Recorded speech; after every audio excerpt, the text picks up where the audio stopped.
She sat down in front of me in our first session, and the first thing she said was, "I don't even know why I'm here. My life looks perfectly normal from the outside."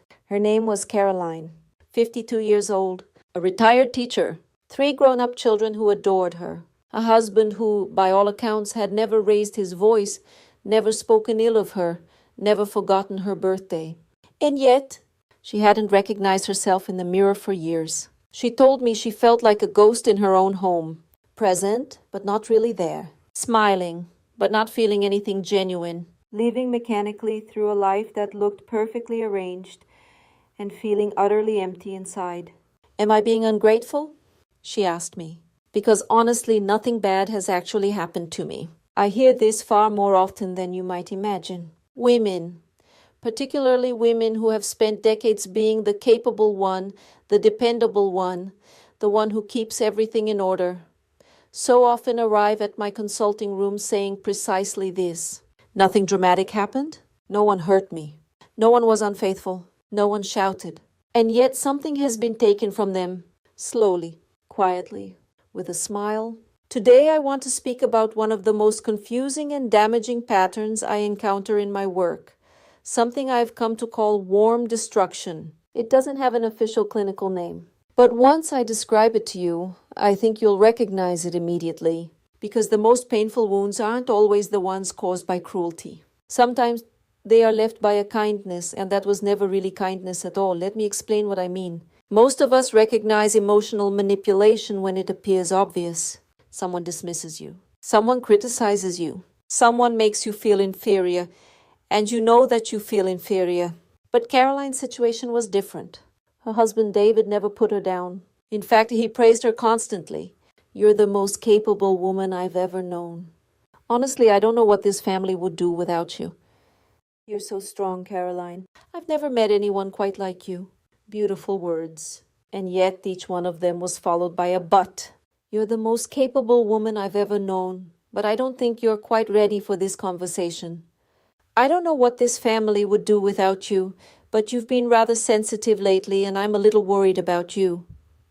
You're so strong, but I think you might be overthinking this again. Can you see what's happening?" The compliment is convincing enough to draw you in. It feels like love. It sounds like admiration. And then, in the same breath, it tells you that you're somehow broken, that your perception is distorted, that your feelings are too much, that despite being so capable, so strong, so essential, you keep getting it wrong. This is what I call warm destruction. It isn't traditional psychological manipulation, where someone categorically denies your reality.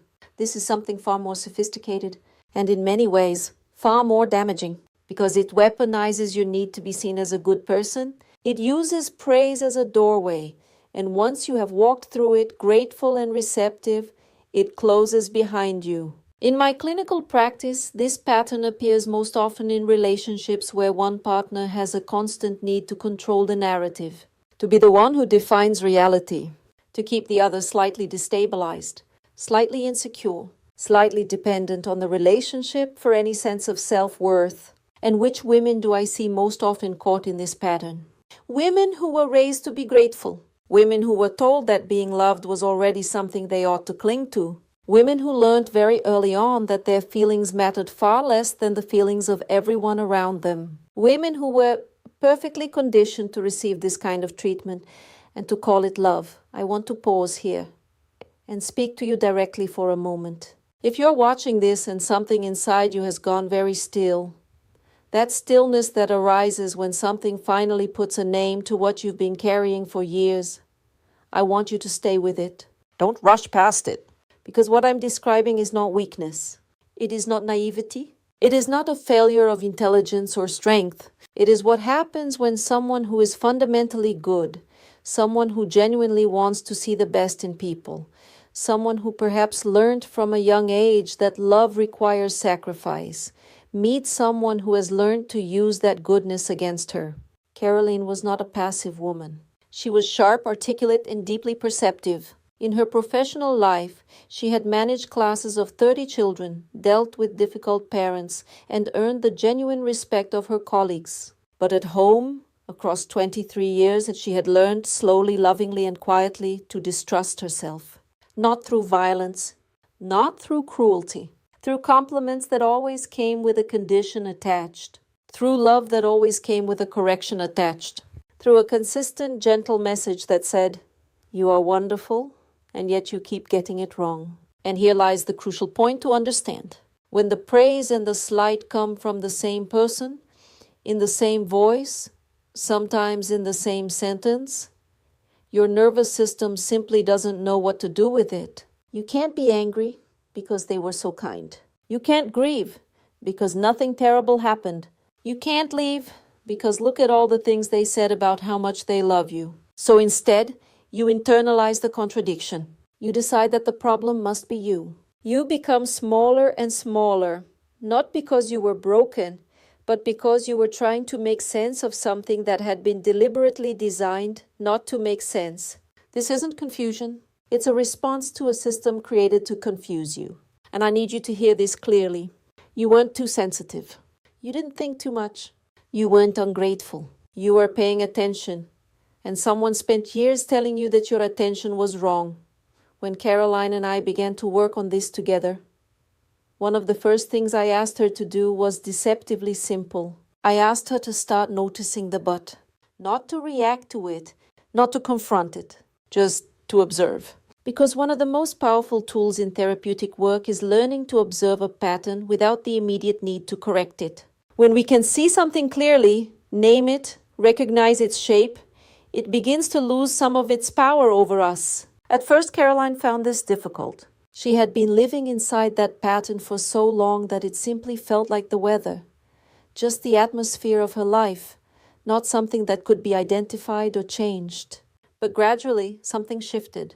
She began to notice that the compliments always came just before a request, that the praise grew warmer whenever she expressed a need of her own, that she felt most valued in David's eyes precisely in the moments when she was about to push back, and that the warmth she received in those moments made her swallow whatever it was she had been about to say.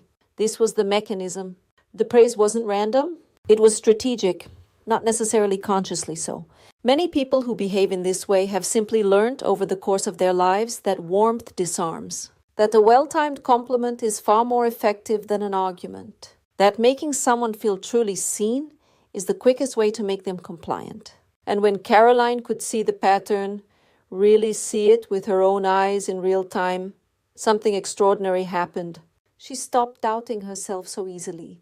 It doesn't happen overnight. This isn't a tidy story with a tidy ending. Healing this kind of long-standing relational confusion is slow, and it is not easy. There were sessions when she came in believing the narrative again, having absorbed the comforting destruction and wondering once more whether the problem was her. But there were also sessions when she walked in and said, "I noticed it this week. I didn't say anything. I just noticed." And I sat quietly with myself. That is what the beginning of healing looks like. There was no dramatic confrontation, no sudden departure, no dazzling moment of clarity. Just a woman sitting quietly with herself, choosing for the first time in a very long while to trust what she was seeing. Caroline is still in that marriage. That is her choice, and it is a complex choice made with full awareness of her own circumstances. Her age, her finances, her family, her own complicated feelings towards a man with whom she has spent half her life. I share this not because staying is wrong, or because leaving is the only path to healing. I share it because healing is not a destination. It is a capacity. It is the capacity to know what is happening to you, to put a name to it, to remain faithful to your own perception, even when someone you love is calmly, lovingly telling you that it is mistaken. Warm destruction works because it mimics love. It borrows love's language, the tenderness, the admiration, the "I see you," and uses it to keep you slightly confused, slightly disoriented, slightly grateful for the very thing that is wearing you down. But here is what I have learned from sitting with women like Caroline, and there have been many, women in their 50s and 60s who arrive exhausted, uncertain, and feeling like strangers in their own lives. The capacity to trust yourself does not disappear. It goes quiet. It becomes buried beneath years of gentle corrections, silent doubts, and loving management. But it doesn't go away. And often, the fact that you are here, watching this, feeling that stillness I mentioned earlier, is that very capacity stirring once again. That is you beginning to listen to yourself again. So I would like to leave you with a question, not one to answer aloud, but one to keep with you. Is there someone in your life whose praise always seems to cost you something in return? Sit with that. You don't need to do anything today. You don't need to take any action just yet. Just notice. Because the first step in finding your way back to yourself is always the same. Deciding that what you see is worthy of trust. If this resonated with you, I would love to hear your thoughts in the comments. And if you know a woman who needs to hear this today, please share it with her. Until next time.